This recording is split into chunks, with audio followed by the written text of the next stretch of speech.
আসসালামু আলাইকুম নিয়ে চলে এসেছি টক ঝাল মিষ্টি আমের আচার রেসিপি। তবে আজকে আমি আপনাদের সম্পূর্ণ তেল ছাড়া এই আমের আচারটা তৈরি করে দেখাবো। এই আচারটা যেমন সারা বছর জুড়ে সংরক্ষণ করে রাখতে পারবেন, ঠিক তেমনি পোলাও খিচুড়ির পাশাপাশি ডাল ভাতের সাথে কিন্তু এই আচারটা খেতে খুবই ভালো হয়ে থাকে। তো আপনারাও কিন্তু খুব সহজে তেল ছাড়া এই আচারটা তৈরি করে নিতে পারেন। তো এখানে আমি গাছ থেকে কিছু আম পেড়ে নিয়েছি। এখন পিলারের সাহায্যে এই আমের খোসাগুলোকে আমি ভালোভাবে ছাড়িয়ে নেব। তো খোসাগুলো ছাড়িয়ে নেওয়ার পরে এই আমগুলোকে কিন্তু আমি পানি দিয়ে ভালোভাবে ধুয়ে পরিষ্কার করে নেব। তো একে একে সব আমগুলোর খোসা ছাড়িয়ে নিয়েছি, তারপরে পানি দিয়ে কিন্তু এগুলোকে আমি ভালোভাবে ধুয়ে পরিষ্কার করে নিচ্ছি। তো আমগুলো ভালোভাবে ধুয়ে নেওয়ার পরে এখন এখানে আমি একটা একটা করে আম নিয়ে নেব। তারপরে একটা ছুরির সাহায্যে ঠিক এইভাবে করে ডিপ করে এই আমগুলোকে আমি কেটে নেব। তো এটাকে এইভাবে করে কেটে নেওয়ার পর এখন এটাকে এই দিক থেকে এইভাবে করে আমি কেটে নেব। আর সব আমগুলোই কিন্তু আমি এইভাবে করেই কেটে নেব। এই তো এই যে সব আমগুলো কিন্তু আমি এইভাবে করে কেটে নিয়েছি। এখন যেই প্যানের মধ্যে আমি আচারটা তৈরি করে নেব সেই প্যানের মধ্যে এই কেটে নেওয়া আমগুলো দিয়ে দিচ্ছি। আর আমগুলো সব দিয়ে দেওয়ার পরে এখন এখানে আমি দিয়ে দেব হাফ কাপ পরিমাণ চিনি। এখানে আসলে চিনিটা আপনাদের টেস্ট অনুযায়ী আপনারা ব্যবহার করতে পারেন। তো প্রথমে চিনিটা আমি আমের সাথে ভালোভাবে মিশিয়ে নেব। তো চিনিটা মিশিয়ে নেওয়ার পরে এখন এখানে আমি দিয়ে দেব 2 টেবিল চামচ পরিমাণ ভিনেগার।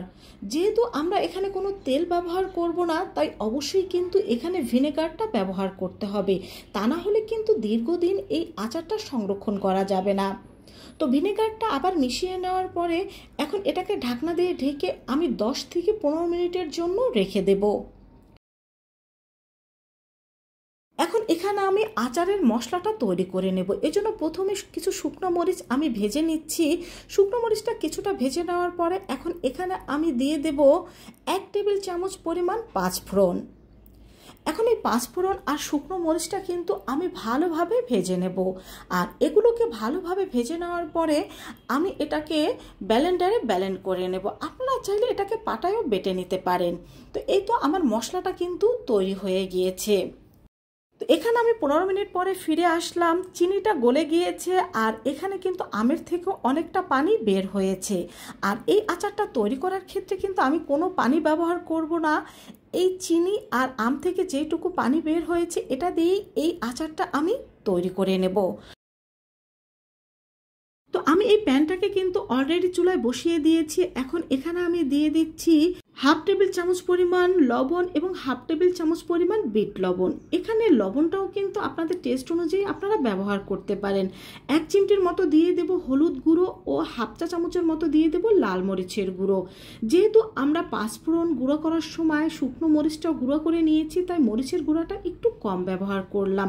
তারপরেও কিন্তু ঝালটা আপনাদের টেস্ট অনুযায়ী আপনারা ব্যবহার করবেন। তো যখনই আমটা এরকম সিদ্ধ হয়ে আসবে তখনই কিন্তু এর মধ্যে আমি মরিচ আর পাঁচফোড়ন গুঁড়োটা দিয়ে দেব।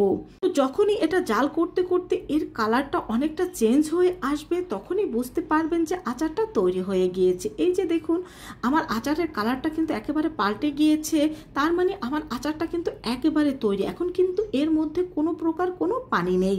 এখন এটাকে আমি চুলা থেকে নামিয়ে নেব আর চুলা থেকে নামিয়ে এটাকে আমি ঠান্ডা করে নেব। আর এটাকে ঠান্ডা করে নেওয়ার পর কোনো কাচের জারে ভরে মাঝে মধ্যে রোদ্রে দিয়ে আপনারা কিন্তু সারা বছর জুড়ে এটাকে সংরক্ষণ করতে পারেন। এছাড়া যদি রোদ্রে দেওয়াটা ঝামেলা মনে হয় আপনারা কিন্তু নর্মাল ফ্রিজে রেখে এটাকে দীর্ঘদিন সংরক্ষণ করতে পারেন। যেহেতু এর মধ্যে ভিনেগারটা দেওয়া আছে তাই এটা কিন্তু সহজে নষ্ট হবে না। তো বন্ধুরা, তোমরাও কিন্তু তেল ছাড়া এভাবে এই আচারটা খুব সহজে তৈরি করে নিতে পারো। তো সবাই ভালো থেকো। আল্লাহ হাফেজ।